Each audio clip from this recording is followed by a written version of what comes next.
क्या एरे पढ़ाना है?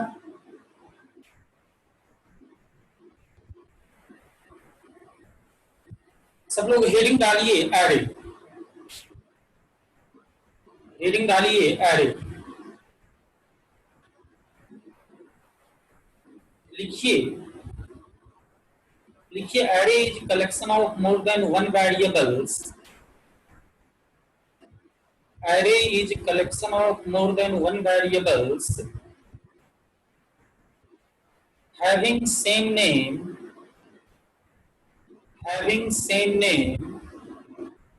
same data type,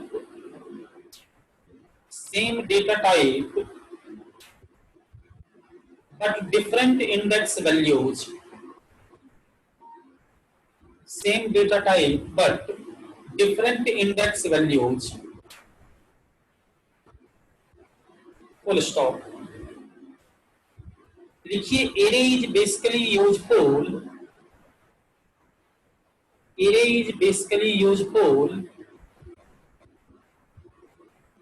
to store multiple values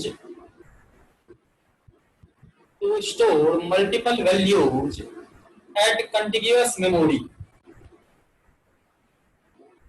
To store multiple values at contiguous memory. Contiguous memory. Full stop. लिखिए general format is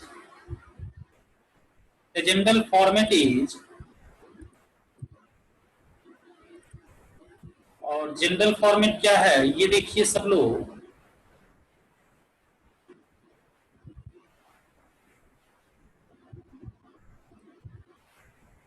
general format is और सब लोग general format लिखिए।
General format लिखिए।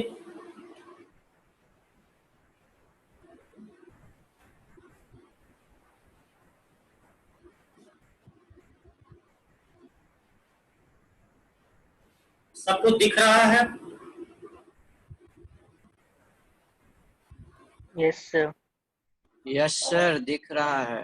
जो बोलते हैं सुनाई कर रहा है ठीक से? यस सर, यस बहुत सर। अच्छा।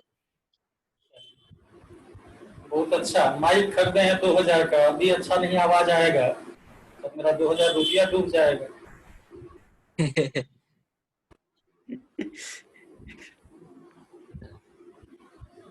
चलिए सब लोग समझिए। देखिए हम क्या लिखा है, हम लिखा है कि array is collection of more than one variables, यानी एरे मल्टीपल वेरिएबल्स का कलेक्शन होता है having same name same data type but different index value, जिसका कि डेटा टाइप एक ही होगा, नेम एक ही होगा, डेटा टाइप एक ही होगा, सिर्फ इंडेक्स वैल्यू अलग अलग होगा। हम बताएं बेसिकली एरे का इस्तेमाल हम तब करते हैं जब हमको सिमिलर टाइप के मल्टीपल वैल्यूज को कंटिन्यूअस मेमोरी में स्टोर करना हो। मतलब जब एक ही तरह के बहुत सारे वैल्यू को स्टोर करना हो कंटिन्यूअस मेमोरी में, तो उस केस में हम अलग अलग वेरिएबल ना बना करके उस वेरिएबल का क्या बना लेंगे, एरे बना लेंगे। देखिए समझिए सब लोग। देखिए एरे का इस्तेमाल हम क्यों करेंगे, जैसे मान लीजिए कि किसी प्रोग्राम में आपको एक वैल्यू, एक इंटीजर वैल्यू स्टोर करना है, तो आप एक वेरिएबल डिक्लेयर कर लेते हैं इंट ए। मान लीजिए दो वैल्यू स्टोर करना है, दो वेरिएबल डिक्लेयर कर लिए ए बी। लेकिन मान लीजिए अगर हम बोले 10 वैल्यू स्टोर करना है, तो इस तरह से 10 वेरिएबल बनाएंगे। और अगर 50 वैल्यू स्टोर करना है तब तो इस तरह से 50 वेरिएबल बनाएंगे तो पता चलेगा कि एक पेज में वेरिएबल ही डिक्लेयर होगा। तो वैसे सिचुएशन में जब हमको सिमिलर टाइप के बहुत सारे वैल्यू को स्टोर करना हो तो उस केस में हम वेरिएबल अलग अलग ना बना के एक ही वेरिएबल का एरे बना लेंगे। जैसे लिख दिए इंट ए और इसका साइज दे दिए 10। अब ये ए वेरिएबल ना रह के क्या बन गया, एरे बन गया। कितने साइज का, 10 साइज का। और अब आप इसमें इंटीजर टाइप के 10 वैल्यू को स्टोर कर सकते हैं। मतलब ए आप एक नॉर्मल वेरिएबल ना रख के क्या बन गया, एरे बन गया, जिसमें आप इंटीजर टाइप के 10 वैल्यू को स्टोर कर सकते हैं। इसमें हर वैल्यू का नेम ए ही रहेगा, डेटा टाइप भी इंट ही रहेगा, सिर्फ सबका इंडेक्स वैल्यू अलग अलग। क्लियर है, कोई दिक्कत? तो एग्जांपल पहले देखिए हम एरे को डिक्लेयर कैसे करेंगे। जनरल फॉर्मेट यानी सिंटैक्स क्या है, डेटा टाइप, एक स्पेस के बाद एरे नेम और उसके बाद साइज। अब देखिए डेटा टाइप में हम दो चीज लिखे हैं, एनी प्री डिफाइंड और यूजर डिफाइंड। यानी डेटा टाइप क्या हो सकता है, कोई प्री डिफाइंड डेटा टाइप भी हो सकता है या यूजर डिफाइंड डेटा टाइप का भी एरे बना सकते हैं। प्री डिफाइंड डेटा टाइप जैसे इंटीजर, फ्लोट, कैरेक्टर, किसी का भी एरे बन सकता है। यूजर डिफाइंड डेटा टाइप आप लोग इसी में स्ट्रक्चर यूनियन, स्ट्रक्चर और यूनियन ये दोनों क्या है, यूजर डिफाइंड डेटा टाइप। तो इसका भी एरे बना सकते हैं। और C++ में ऑब्जेक्ट, ऑब्जेक्ट भी एक यूजर डिफाइंड डेटा टाइप है तो उसका भी एरे बना सकते हैं। और array name any valid identifier, मतलब एरे का नाम कोई भी वैलिड आइडेंटिफायर हो सकता है। जो आइडेंटिफायर का हम रूल्स बताए थे उस रूल्स को फॉलो करते हुए कोई नेम दे सकते हैं। साइज में लिखा है ऑलवेज इंटीजर कांस्टेंट, मतलब साइज क्या होगा, ऑलवेज इंटीजर होगा और दूसरा कांस्टेंट होगा। फिक्स वैल्यू देना होगा एरे का साइज का इस्तेमाल कीजिए। क्लिक ऑडियो ऑन है सूरज का सर होगा। हम जब कुछ पूछते सर माइक कर कर आ रहा है सर आपका थोड़ा। माइक कर कर था। सूरज कौन है सर, उसका साइड से आ रहा? नहीं सर, आपका साइड से नहीं है सर, सूरज का हो रहा है सर, आपका सही आवाज आ रहा है सर। ये लोग लगता है कोई कोई ऑन कर लेता है स्पीकर, म्यूट कीजिए। कोई भी ऑन नहीं रखिए, कोई भी ऑन रखिएगा तो हमको भी डिस्टर्ब होता है, आपको भी डिस्टर्ब होगा।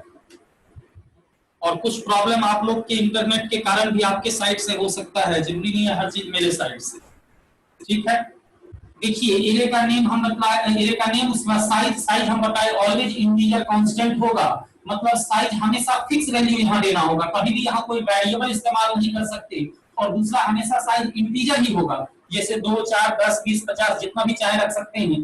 2.5, 4.5 इस तरह का कोई साइज मेंशन नहीं कर सकते। जैसे देखिए एग्जांपल, हम एक एरे बनाते हैं, लिखते हैं इंट a5, मतलब एक ए नेम का एरे बनाए, कितने साइज का, 5 साइज का। तो देखिए इसके लिए मेमोरी एलोकेशन कैसे होगा, कंपाइलर दो चूंकि इंटीजर है तो 2 बाइट का कितना डब्बा बनाएगा, 5 डब्बा बनाएगा। तो इस तरह से 2 बाइट का 5 डब्बा बन गया।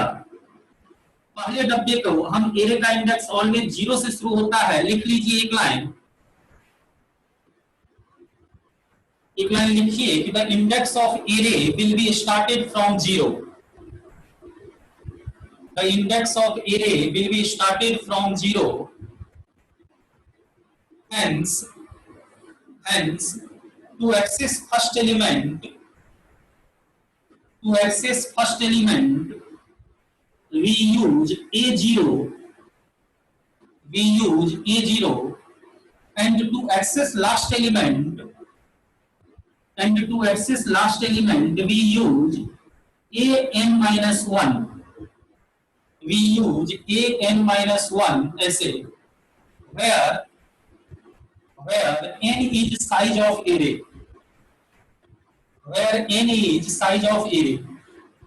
हम बताए कि एरे का इंडेक्स ऑलवेज 0 से शुरू होता है, इसलिए पहले डब्बे को बोलेंगे A0 और लास्ट डब्बे को an-1, जहां n एरे का क्या होगा, साइज। जैसे अभी n का वैल्यू क्या है 5, तो 5 - 1 यानी कितना होगा, A4। तो बीच वाले का क्या होगा, इसका होगा A1, A2 और A3। कोई दिक्कत? तो इस तरह से एक 5 साइज का एरे बना लिए और 2 बाइट का 5 डब्बा बन गया। और 5 डब्बे का इंडेक्स 0 से शुरू होगा, इसलिए पहले डब्बे को A0, A1, A2, A3, A4 बोल। अब लिखिए पैराग्राफ चेंज करके, लिखिए the memory allocation for array, the memory allocation for array will be done, the memory allocation for array will be done in contiguous manner,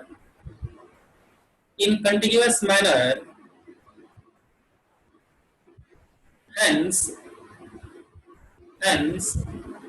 if we know the address of first element, we can easily access the next element.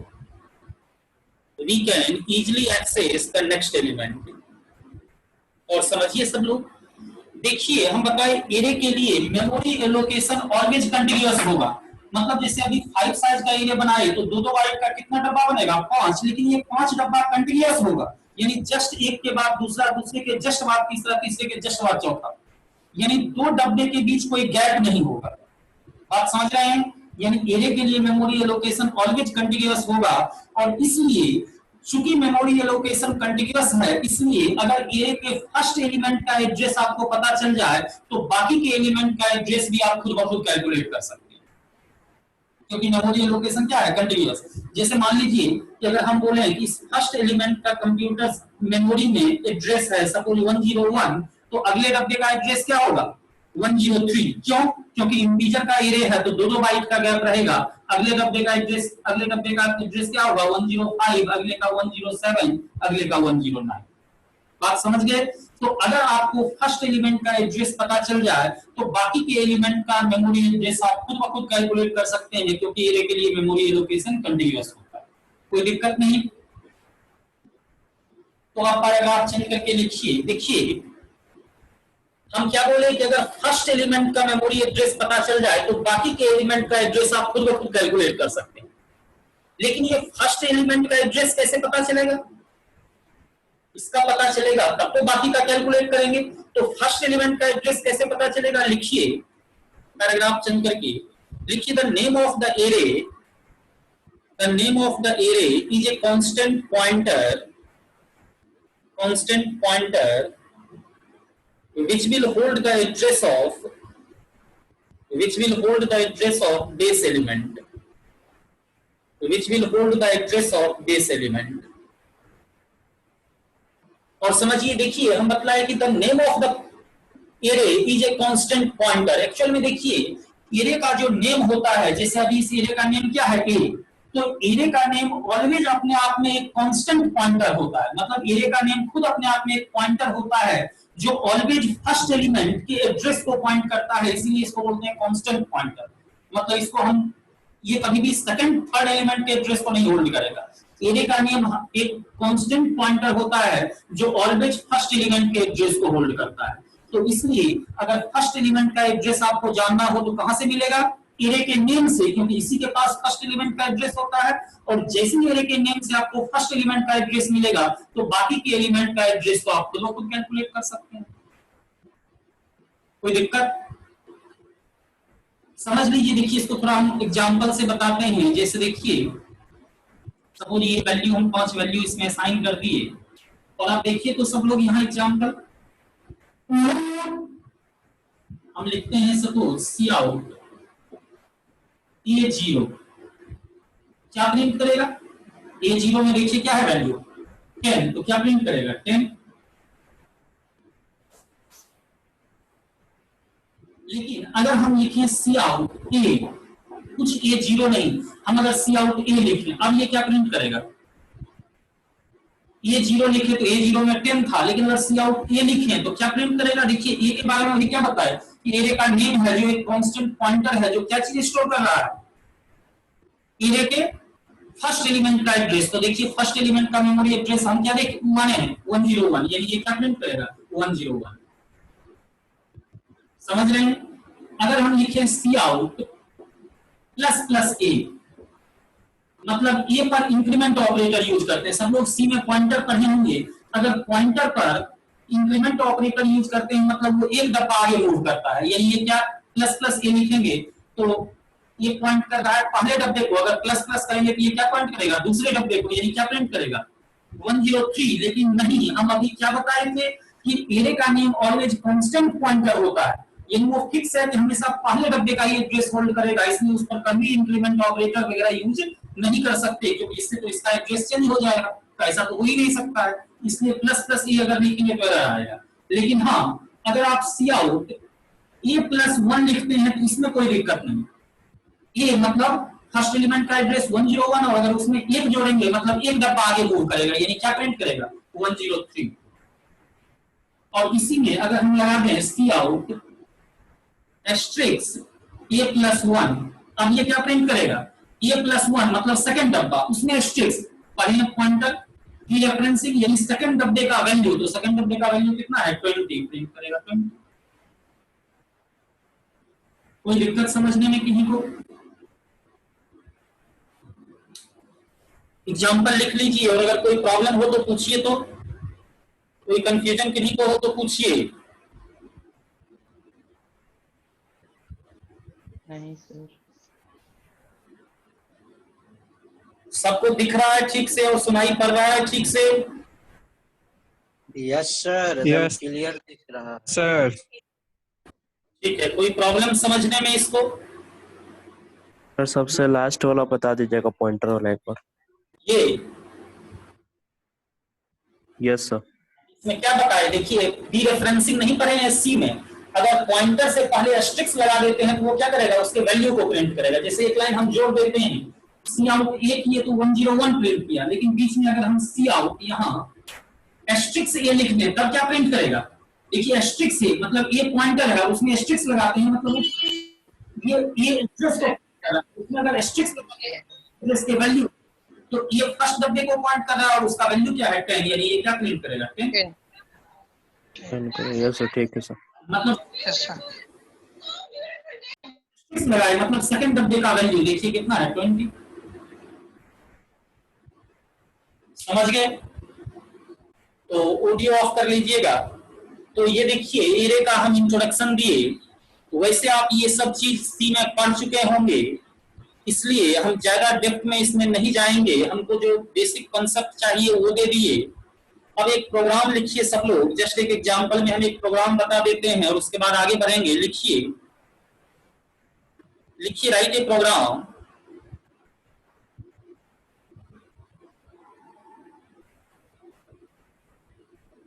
लिखिए write a programme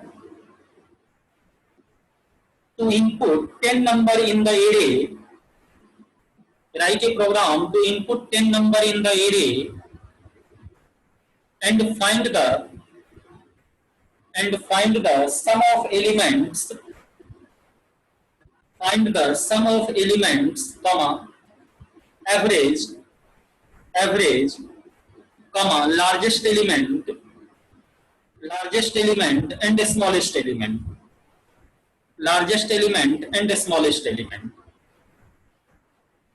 यानी array में 10 number input लेना है, उसमें से largest value find करना है, उसका सम निकालना है सारे एलिमेंट का, उसका एवरेज बताना है, उसमें लार्जेस्ट एलिमेंट फाइंड करना और स्मॉलेस्ट।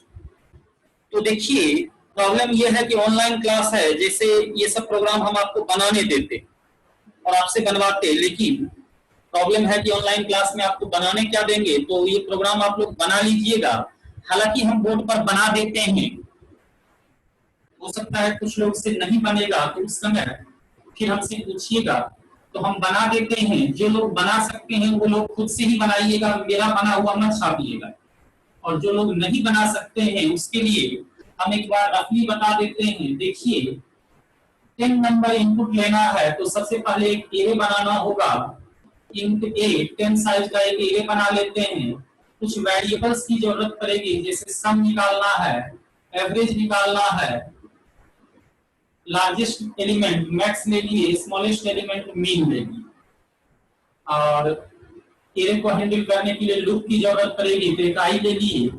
अब देखिए सबसे पहले इनपुट लेते हैं, फॉर इनपुट लेने के लिए हम लूप चलाते हैं, 10 वैल्यू इनपुट लेना है तो i = 0, i <10 10 i plus plus, और इसके अंदर वैल्यू इनपुट लेने के लिए एक मैसेज दे देते हैं सी आउट इंटर ए नंबर।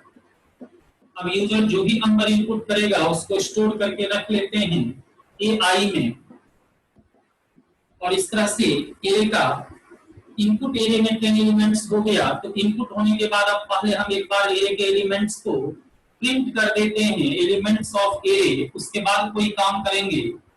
तो प्रिंट करने के लिए फिर से वही लूप चलाते हैं i equal to 0, i less than 10, i plus plus, और अब एरे के एलिमेंट्स को प्रिंट कर देते हैं सी आउट ए आई। इस तरह से 10 नंबर इनपुट हो गया और उसको प्रिंट कर दिए। अब हम कुछ इनिशियलाइजेशन कर देते हैं सम को 0 से, और मैक्स और मीन निकालना है तो बेहतर है इसको मैक्स और मीन को एरे के ही किसी एलिमेंट जैसे फर्स्ट एलिमेंट से इनिशियलाइज कर। और अब आइए हम सम एवरेज ये सब निकालते हैं। फिर से एक लूप चलाते हैं फॉर i इक्वल टू, दिख रहा है सबको, i equal to 0, i less than 10, i plus plus, और सम निकालने के लिए बस एक लाइन लिखते हैं sum equal to sum plus array के एक एलिमेंट को ऐड करते जाते हैं ए आई। अब देखिए एवरेज तो अभी लूप में निकलेगा नहीं, क्योंकि एवरेज कब निकालेंगे जब पूरा सम हो जाएगा तब। तो एवरेज को अभी छोड़ दीजिए, लार्जेस्ट एलिमेंट फाइंड कर लीजिए ई ए आई ग्रेटर देन मैक्स। अगर ये कंडीशन ट्रू है इसका मतलब ए आई में एलिमेंट बड़ा है मैक्स छोटा है, तो मैक्स में रिप्लेस कर दीजिए मैक्स इक्वल टू ए आई। इसी का रिवर्स मीन के लिए ई ए आई लेस देन मीन, अगर ये कंडीशन ट्रू है इसका मतलब ए आई का एलिमेंट छोटा है मीन बड़ा है, तो मीन में रिप्लेस कर दीजिए मीन इक्वल टू ए आई। तीन चीज निकल गया, लूप को बंद कर दीजिए, एवरेज निकाल लीजिए, average equal to sum divide by 10, और अब सबको प्रिंट कर दीजिए जो जो चीज निकाले सी आउट सम एवरेज, और इसी तरह सी आउट मैक्स और मीन। प्रोग्राम बन गया, हो गया। तो जिन लोगों से नहीं बनेगा वो इसका पिक ले लीजिए और बाद में अपना समझ लीजिएगा ठीक से।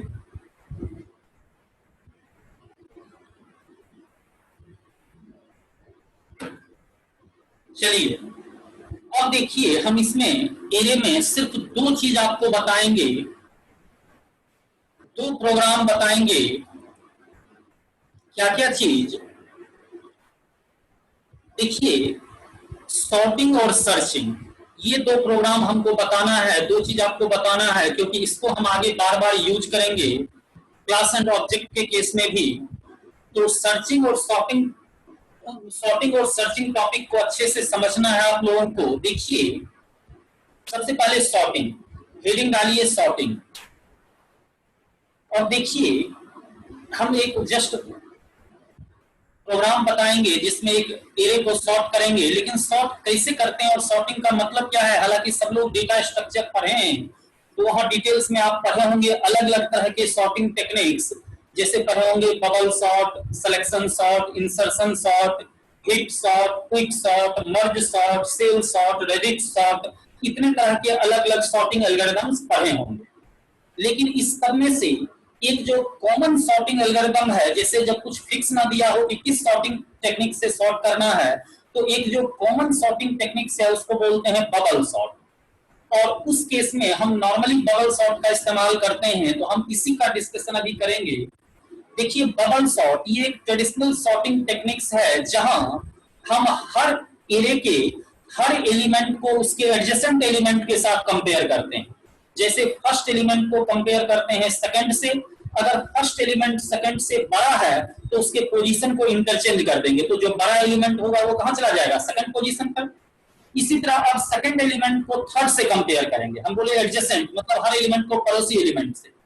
अब सेकंड एलिमेंट को थर्ड से कंपेयर करेंगे, अगर सेकंड एलिमेंट थर्ड से बड़ा है तो दोनों के पोजीशन को इंटरचेंज कर देंगे।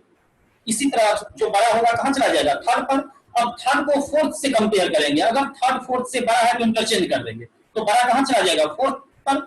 इसी तरह से हम लास्ट एलिमेंट तक कंपेयर करेंगे, यानी लास्ट में हम n-1th एलिमेंट को कंपेयर करेंगे nth एलिमेंट से।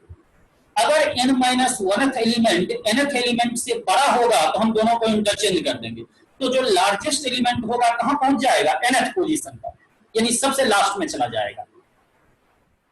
तो इस तरह से जब फर्स्ट से लेके लास्ट तक कंपेयर करते हुए जाएंगे तो एक जो सबसे बड़ा एलिमेंट होगा, लार्जेस्ट एलिमेंट होगा, वो कहां चला जाएगा, लास्ट पोजीशन पर। तो एक बार जब फर्स्ट से लेके लास्ट तक कंपेयर करते हैं, इसको बोलते हैं वन पास, मतलब एक पास। यानी एक पास के बाद कितना एलिमेंट सॉर्ट होगा, एक पास के बाद सिर्फ एक एलिमेंट सॉर्ट होगा, मतलब जो सबसे लार्जेस्ट होगा वो लास्ट प्लेस पर चला जाएगा। इसका मतलब है कि अगर एरे में n एलिमेंट है तो उस एरे को सॉर्ट करने के लिए हमको कितने पास की जरूरत पड़ेगी, n माइनस वन पास की जरूरत पड़ेगी, क्योंकि लास्ट में तो एक ही एलिमेंट बचेगा तो वो तो ऑलरेडी अपने पोजीशन पर होगा। मतलब अगर एरे में n एलिमेंट है तो उस एरे को कंप्लीटली सॉर्ट करने के लिए आपको n माइनस वन पास की जरूरत पड़ेगी। तो इसको थोड़ा सा पहले लॉजिक्स को हम क्लियर करते हैं, एग्जांपल से समझाते हैं, और उसके बाद हम इसके लिए प्रोग्राम लिखेंगे। तो आपको बेसिकली समझना है लॉजिक्स ही, लॉजिक एक बार समझ गए तो फिर प्रोग्राम तो अपने आप समझ में आ जाएगा। देखिए सब लोग,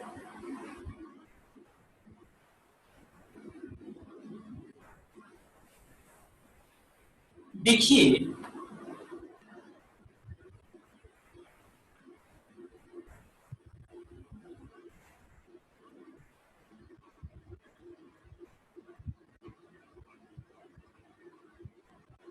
ना, टाइम हो गया, 9.5 मिनट बचा हुआ है सर।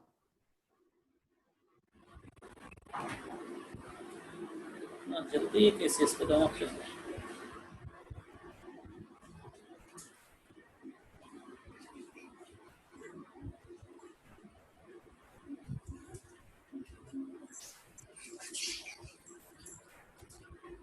चलिए देखते हैं, देखिए तो सब लोग,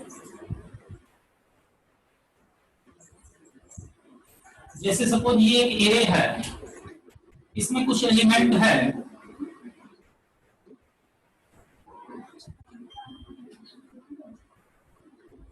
देखिए हम क्या बोलिए कि हर एलिमेंट को उसके एडजेसेंट एलिमेंट के साथ कंपेयर करेंगे, यानी सबसे पहले फर्स्ट एलिमेंट को सेकंड से कंपेयर करेंगे।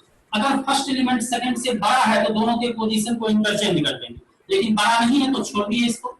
अब सेकंड को थर्ड से कंपेयर किए, अगर सेकंड एलिमेंट थर्ड से बड़ा है तो दोनों के पोजीशन को इंटरचेंज कर दिए, तो देखिए बड़ा है तो यहाँ क्या आ जाएगा 50 और यहाँ आ जाएगा 65। अब फिर थर्ड एलिमेंट को फोर्थ से कंपेयर किए, अगर थर्ड फोर्थ से बड़ा है तो इंटरचेंज कर दिए, इंटरचेंज कर दीजिए, यहाँ आ जाएगा 25 और यहाँ आ जाएगा 65। फिर फोर्थ एलिमेंट को फिफ्थ से कंपेयर किए, बड़ा है तो इंटरचेंज कर दीजिए, यहाँ आ जाएगा 40 और यहाँ आ जाएगा 65। इस तरह से देखिए जब एक बार यहां से यहां तक फर्स्ट से लेके लास्ट तक कंपेयर किए तो एक जो लार्जेस्ट एलिमेंट था वो अपना पोजीशन पकड़ लिया, यानी वो सबसे लास्ट में चला गया। तो यहां से यहां तक जब हम एक बार कंपेयर करते हैं इसको बोलते हैं वन पास, एक पास बोलते हैं। अब बताइए एक पास के बाद कितना एलिमेंट सॉर्ट हुआ, सिर्फ एक एलिमेंट सॉर्ट हुआ। इसका मतलब क्या है कि अगर एरे में n एलिमेंट हो तो उस एरे को सॉर्ट करने के लिए हमको मैक्सिमम n-1 पास की जरूरत पड़ेगी। एक चीज क्लियर हुआ सबको कि अगर एरे में, चूंकि एक पास के बाद एक ही एलिमेंट सॉर्ट होता है, इसका मतलब है कि अगर एरे में n एलिमेंट है तो उस एरे को सॉर्ट करने के लिए n-1 पास की जरूरत पड़ेगी। ये सबको क्लियर हो गया, यानी एक लॉजिक निकल के आया कि नंबर ऑफ पास कितना जरूरत पड़ेगा, n-1 जरूरत पड़ेगा। एक चीज क्लियर हो गया। लेकिन अब देखिए सिर्फ इतना ही नहीं है, अब हर पास के अंदर नंबर ऑफ रिपीटेशन है। एक तो n-1 पास चलना होगा और दूसरी कि हर पास के अंदर नंबर ऑफ रिपीटेशन है। जैसे देखिए फर्स्ट पास में नंबर ऑफ कंपैरिजन कितना है, नंबर ऑफ कंपैरिजन कितना हुआ, जैसे मान लीजिए अभी कितना कंपैरिजन हुआ, 1 फिर 2 फिर 3 और फिर 4, यानी अगर एरे का साइज 5 है तो number of comparison first pass में कितना हुआ, 4। इसका मतलब अगर एरे का साइज n है तो फर्स्ट पास में नंबर ऑफ कंपैरिजन कितना होगा, n-1। और इस नंबर ऑफ n-1 कंपैरिजन के बाद फर्स्ट पास में कितना एलिमेंट सॉर्ट हुआ, सिर्फ एक एलिमेंट सॉर्ट हुआ। अब देखिए सेकंड पास में क्या होगा, सेकंड पास में सबसे पहले नंबर ऑफ कंपैरिजन कितना होगा? देखिए फर्स्ट पास के बाद एक एलिमेंट सॉर्ट हो गया तो अगले बार को इतना ही कंपेयर करना है, मतलब 1 2 3, यानी अगर एरे का साइज 5 है तो कंपैरिजन कितना हुआ? 3 हुआ। इसका मतलब सेकंड पास में एक एलिमेंट चूंकि अपना पोजीशन पकड़ चुका है इसलिए इतना ही दूर कंपैरिजन करेंगे, और इतना दूर में कंपैरिजन कितना होगा? n-2 कंपैरिजन, और n-2 कंपैरिजन के बाद कितना एलिमेंट सॉर्ट हो जाएगा? 2 एलिमेंट सॉर्ट हो जाएगा, 2 एलिमेंट सॉर्ट हो जाएगा। और इसी तरह से अगर हम थर्ड पास की बात करें तो थर्ड पास में कितना कंपैरिजन होगा? नंबर ऑफ कंपैरिजन कितना होगा? n-3, और इसके बाद कितना एलिमेंट सॉर्ट हो जाएगा? 3 एलिमेंट सॉर्ट हो जाएगा। और इसी को अगर हम आगे बढ़ाएं, यानी लास्ट में, यहां से लास्ट हम लिखते हैं, यहां आपको नहीं दिखेगा इधर, यानी यही अगर लास्ट में बढ़ाना है तो लास्ट पास क्या हो जाएगा? n-1th पास होगा। n-1th पास में सबसे पहले बताइए नंबर ऑफ कंपैरिजन कितना होगा? n-1th पास यानी लास्ट पास में नंबर ऑफ कंपैरिजन कितना होगा? सिर्फ 1 होगा, क्योंकि लास्ट पास में सिर्फ 2 ही एलिमेंट बचेगा, और जब 2 एलिमेंट बचेगा तो उसमें आपस में सिर्फ 1 कंपैरिजन होगा, और इस 1 कंपैरिजन के बाद कितना एलिमेंट सॉर्ट हो जाएगा? कितना एलिमेंट सॉर्ट होगा? n एलिमेंट सॉर्ट हो जाएगा, और इसके साथ ही आपका एरे सॉर्ट हो गया।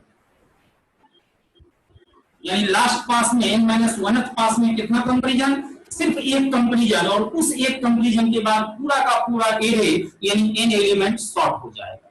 तो अब देखिए फाइनली लॉजिक क्या निकल के आया? एक तो लॉजिक ये निकल के आया, ऊपर में जो देखे, एक लॉजिक क्या निकल के आया कि नंबर ऑफ पास कितना होगा? n-1, ये एक फिक्स हुआ। और दूसरा लॉजिक क्या है? Number of comparison in each pass, यानी हर पास में नंबर ऑफ कंपैरिजन कितना होगा?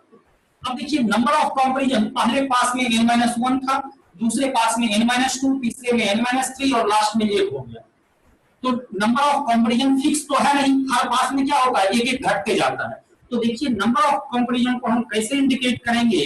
तो नंबर ऑफ कंपैरिजन को हम ऐसे इंडिकेट करेंगे n-1 - i, वेयर जहां i का वैल्यू 0 to n-1 होगा, जहां i का वैल्यू कितना जाएगा? 0 से लेके n-1 जाएगा। अब देखिए तो इस लॉजिक को प्रूव कीजिए।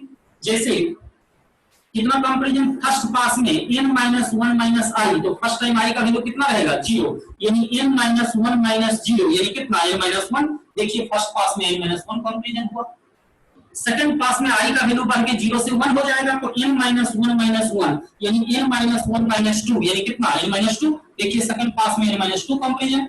अब इसी तरह थर्ड पास में i का वैल्यू बढ़ के 2 हो जाएगा, तो n-1 - 2 यानी कितना? n-3। देखिए थर्ड पास में n-3। इसी तरह लास्ट पास में i का वैल्यू क्या रहेगा? n-1। तो देखिए वेयर n-1 - n-1, तो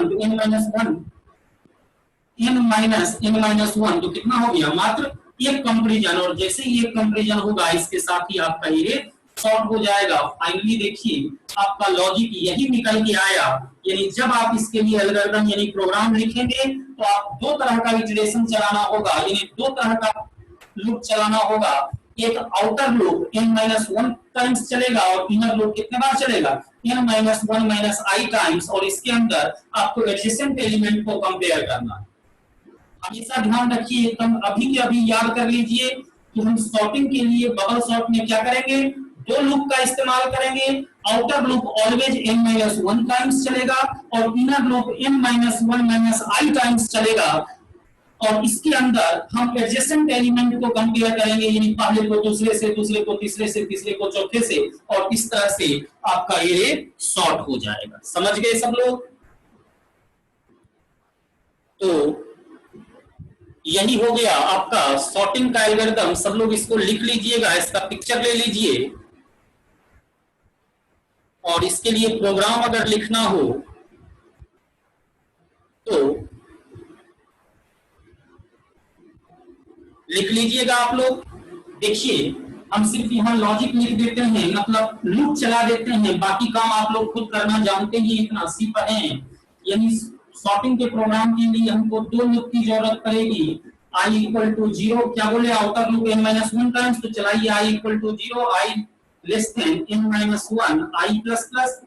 इसके अंदर एक दूसरा लूप चलाएंगे for j equal to 0, j less than n-1 minus i, और j को 1 से बढ़ा दिए j प्लस प्लस। इसके अंदर हम क्या बोले, एडजेसेंट एलिमेंट को कंपेयर करने के लिए कंपेयर कीजिए aj greater than aj plus 1, यानी a0 ये 1 से बड़ा है, अगर कंडीशन ट्रू हुआ तो इंटरचेंज कर दीजिए, एक टेम्पोररी वेरिएबल ले लीजिए temp इक्वल टू aj, और aj equal to aj plus 1, और aj प्लस 1 इक्वल टू 10।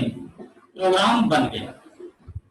अब ये अपना एडजेसेंट एलिमेंट को स्वैप करेगा, और इस तरह से स्वैप को सॉर्टिंग होने के बाद लास्ट में सॉर्टेड एरे को प्रिंट कर दीजिए, प्रोग्राम खत्म। तो आज इतना ही, आज का क्लास। नेक्स्ट क्लास में हम सर्चिंग बताएंगे। सब लोग इसका पिक ले लीजिए और इस प्रोग्राम को कंप्लीट कर लीजिएगा अपने घर पर। नेक्स्ट क्लास में सर्चिंग बताएंगे और उसके बाद थोड़ा सा मैट्रिक्स का कंसेप्ट